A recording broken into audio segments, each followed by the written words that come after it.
Hi friends, welcome back to our channel. So friends, మనకు enumeration form తిరిగి ఇవ్వకపోతే vote ఉండదు అంటూ లేటెస్ట్గా మనకైతే అప్డేట్ రావడం జరిగిందనమాట. ఈ నెల కంప్లీట్ మనకైతే 24వ తేదీ వరకు లాస్ట్ డేట్ ఉండేది తెలంగాణలో. సో దాన్ని ఎలక్షన్ కమిషన్ అయితే పొడిగించడం జరిగింది. సో ఆగస్టు 3వ తేదీ వరకు మీరు మీ ఫామ్స్ని సబ్మిట్ అయితే చేయొచ్చు అనమాట. దానికి సంబంధించి కంప్లీట్ ఇన్ఫర్మేషన్ మనం వీడియోలో తెలుసుకుందాం. ప్రతి ఒక్కరు సపోర్ట్ చేయండి, లైక్ చేయండి, కామెంట్ చేయండి. అలాగే మన ఛానల్ సబ్స్క్రైబ్ చేసుకొని బెల్ ఐకాన్ యాక్టివేట్ చేయండి. మరి ఇంకెందుకు ఆలస్యం, let start our topic. Enumeration form తిరిగి ఇవ్వకపోతే ఓటు ఉండదంటూ లేటెస్ట్గా హెడ్లైన్ చూసుకోవచ్చు. అయితే జిల్లాలో మనకు 47,36,669 మంది ఓటర్లు, అందరికీ ఫారాలు పంపిణీ చేసినాం. ఆర్బీ కార్నర్ అంటూ చూసుకోవచ్చు. ఇల్లు మారినా చనిపోయిన వారు మనకు దాదాపుగా 11,52,613 మంది. అలాగే మనకు 3,73,349 మంది ఆన్లైన్లో ఫామ్లు నింపారు. వీరు మాన్యువల్గా ఫామ్స్ ఇవ్వాల్సిన అవసరం లేదనమాట. ఎవరైతే ఆన్లైన్లో ఫామ్స్ సబ్మిట్ చేశారో వాళ్ళు మాన్యువల్గా ఫామ్స్ ఇవ్వాల్సిన అవసరం లేదు. అయితే మనకు 23,75,121 మంది వివరాలు డిజిటలైజ్ చేసినాం. ఫామ్ 6 ద్వారా కొత్త ఓటర్ నమోదు చేసుకోవచ్చని వెల్లడి. అయితే ఇక్కడ చూసుకుంటే మనకు ఫామ్ 6 ద్వారా కొత్తగా ఓటర్ లేని వాళ్ళు ఓటర్ అప్లికేషన్ చేసుకోవచ్చు. అలాగే ఆన్లైన్లో సబ్మిట్ చేసిన వారు మరి మాన్యువల్గా ఫామ్స్ ఇవ్వాల్సిన అవసరం లేదంటూ చూసుకోవచ్చు. అలాగే మనకి ఇక్కడ చూసుకుంటే మనకు కంప్లీట్ ఈ విధంగా అయితే ఒక అప్డేట్ రావడం జరిగింది. ఓటు అనేది ఓటు పట్ల ప్రతి ఒక్కరూ బాధ్యతగా వ్యవహరించాలని, నిర్లక్ష్యం వహిస్తే డ్రాఫ్ట్లో పేరు పోతుందని హైదరాబాద్ జిల్లా ఎన్నికల అధికారి జీహెచ్ఎంసీ కమిషనర్ ఆర్వి కర్ణన్ తెలిపారు. స్పెషల్ ఇంటెన్సివ్ రివిజన్ సర్ ప్రక్రియలో భాగంగా పంపిణీ చేసినటువంటి ఎన్యుమరేషన్ ఫామ్లను తప్పనిసరిగా నింపి సంబంధిత బూత్ లెవెల్ అధికారులకు బిఎల్ఓకు తిరిగి అందించాలని చెప్పారు.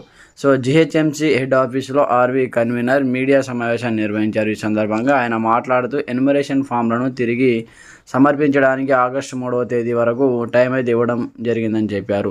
జిల్లాలోని 15 నియోజకవర్గాల్లో మొత్తం 47,36,669 మంది ఓటర్లు ఉన్నారని, ఎన్యుమరేషన్ ఫామ్ల పంపిణీని 100% పూర్తి చేశామని వెల్లడించారు. ఇప్పటికే 7.8% మంది ఓటర్లు ఆన్లైన్లో ఫామ్లు సమర్పించగా మొత్తం 25.5% ఫామ్ల వివరాలను డిజిటలైజ్ చేసినట్టు తెలిపారు. జిల్లాలో మనకు 24.33% మంది ఆబ్సెంట్, అలాగే షిఫ్టెడ్ మరణించిన ఓటర్లు ఉన్నట్టుగా గుర్తించామని చెప్పడం జరిగిందంటూ కూడా చూసుకోవచ్చు. అయితే ఇక్కడ చూసుకుంటే మనకు గడువు పొడిగింపు చూసుకోవచ్చు. ఆగస్టు 3వ తేదీ వరకు ఎన్యుమరేషన్ ఫారాల సేకరణ, ఆగస్టు 10 సెప్టెంబర్ 9 వరకు సవరణలు, ఆగస్టు 10 నుంచి సెప్టెంబర్ 9వ తేదీ వరకు సవరణలు, కొత్త దరఖాస్తులకు ఛాన్స్, అక్టోబర్ 12న తుది జాబితా రిలీజ్. అక్టోబర్ 12న తుది జాబితా రిలీజ్ చేస్తారంట. షెడ్యూల్ను సవరించిన ఎన్నికల కమిషన్ అంటూ కూడా చూసుకోవచ్చు. కొత్తగా ఎవరైనా అప్లికేషన్ పెట్టుకోవాలనుకుంటే కొత్త దరఖాస్తులు కూడా ఛాన్స్ అయితే ఇవ్వడం జరిగింది, అప్లికేషన్ పెట్టుకోవచ్చు అన్నమాట. అయితే మనకు ఆన్లైన్లో ఇప్పటికే ఎన్యుమరేషన్ ఫామ్స్ను సమర్పించిన వారు మళ్ళీ మాన్యువల్గా ఫామ్ ఇవ్వాల్సిన అవసరం లేదని స్పష్టం చేశారు. కొత్తగా ఓటరుగా నమోదు కావాలనుకునే వారు ఫామ్ 6 ద్వారా దరఖాస్తు చేసుకోవచ్చని తెలిపారు. బీఎల్ఓతో పాటు ఆన్లైన్లో అప్లై చేసుకోవచ్చని పేర్కొన్నారు. ఎన్యుమరేషన్ ఫామ్ అందుకున్న వెంటనే నింపి సమర్పించాలని, చివరి రోజు వరకు వేచి ఉండొద్దని ఆయన సూచించారు. వచ్చే 3 రోజుల్లో వీలైనంత ఎక్కువ మంది ఫామ్లను బీఎల్ఓలకు అందించాలని కోరారు. ప్రతి పోలింగ్ స్టేషన్ వద్ద బీఎల్ఓ అందుబాటులో ఉంటారని, షిఫ్ట్ అయిన వారిలో ఇంకా ఎవరైనా ఫామ్ అందని వారు ఉంటే తమ బీఎల్ఓ లేదా బూత్ లెవెల్ ఏజెంట్ను సమర్పించాలని సూచించారు. ఓటర్లకు సహాయం చేయడానికి జీహెచ్ఎంసీ హెడ్ ఆఫీస్తో పాటు మనకు ప్రతి నియోజకవర్గంలోని ప్రత్యేక హెల్ప్ డెస్క్లు ఏర్పాటు చేశామని తెలిపారు. గుర్తింపు పొందినటువంటి రాజకీయ పార్టీల ప్రతినిధులతో ప్రతి వారం సమావేశాలు నిర్వహిస్తూ సమస్యలను పరిష్కరిస్తున్నామని చెప్పారు. బూత్ లెవెల్ ఏజెంట్ కూడా ఎన్యుమరేషన్ ఫామ్లను సేకరించి ప్రతిరోజు 50 ఫామ్ల వరకు బీఎల్ఓలకు అందజేయవచ్చని వివరించారు. పై విస్తృత ప్రచారం చేపట్టామని, ఎన్యుమరేషన్ ఫామ్ ఎలా నింపాలనే అంశంపై దశల వారీగా వీడియో రూపొందించి సామాజిక మాధ్యమాల్లో అందుబాటులో ఉంచామని తెలిపారు. తప్పులుంటే ఫామ్ 8 ద్వారా సవరణ, ఫామ్లలో ఏవైనా పొరపాటు ఉంటే పూర్తయిన తర్వాత ఫామ్ 8 ద్వారా సవరణలు చేసుకోవచ్చని ఆర్వి కర్నర్ చెప్పారు.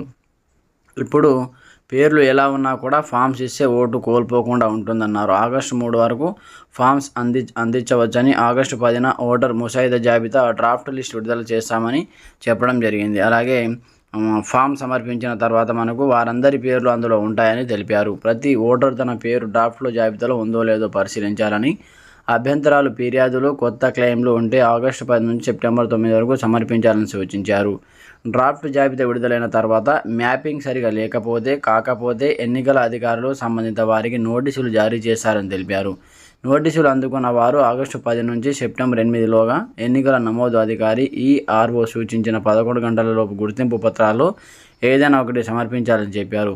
ఫైనల్ డ్రాఫ్ట్ అక్టోబర్ 12న విడుదల చేయనున్నట్టు తెలిపారు. బంజారాహిల్స్లోని BLOలపై జరిగిన దాడి ఘటనలో నిందితులపై కేసు నమోదు చేపట్టామని చెప్పారు. వారిపై చట్టపరంగా కఠిన చర్యలు తీసుకుంటామని హెచ్చరించారంటూ చూసుకోవచ్చు. అలాగే మనకు కంటోన్మెంట్ నియోజకవర్గంలోని 3 పోలింగ్ స్టేషన్లకు సంబంధించిన 2002 ఓటర్ జాబితా అందుబాటులో లేకపోవడంతో ఆ ఓటర్లకు ప్రత్యేకంగా పరిగణించి అవసరమైన చర్యలు తీసుకుంటామని చెప్పడం జరిగింది. సర్కి సంబంధించినటువంటి ఏవైనా ఇబ్బందులు ఉంటే 1950కి కాల్ చేయవచ్చని మనకైతే ఇక్కడ చెప్పడం జరిగిందంటూ చూసుకోవచ్చు. సో కంప్లీట్గా ఎవరైతే ఫామ్స్ తీసుకున్నారో వాళ్ళు ఫామ్స్ నింపి తిరిగి ఇచ్చేయండి ఇక్కడ అప్డేట్ చూసుకోవచ్చు. తిరిగి ఇవ్వకపోతే నెక్స్ట్ రిలీజ్ చేసేటటువంటి మీ జాబితాలో మీ యొక్క పేరు ఉండదంటూ కూడా చూసుకోవచ్చు. ఈఆర్ఓలు అయితే మీకు నోటీస్ పంపించడం జరుగుతుందంటూ కూడా ఇక్కడ అప్డేట్ చూసుకోవచ్చు అన్నమాట. అలాగే ఆన్లైన్లో సబ్మిట్ చేసిన వారు మాన్యువల్గా ఫామ్స్ నింపి ఇవ్వాల్సిన అవసరం లేదని చెప్పారు. సో ఫ్రెండ్స్ చూశారు కదా, ఇది మనకు వచ్చిన లేటెస్ట్ అప్డేట్. మనకు ఆగస్టు 3 వరకు డేట్స్ పొడిగించడం జరిగింది తెలంగాణలో. ఆంధ్రాలో అయితే మనకు ఈ నెల 24వ తేదీ వరకు, జూలై 24వ తేదీ వరకు పొడిగించారు. మరి ఇంకా మీరు ఫామ్స్ నింపకపోతే, మీకు తెలియకపోతే సో తెలిసిన వాళ్ళకి అడిగి తప్పులు పోకుండా జాగ్రత్తగా నింపండి. Thanks for watching this video. జై హింద్.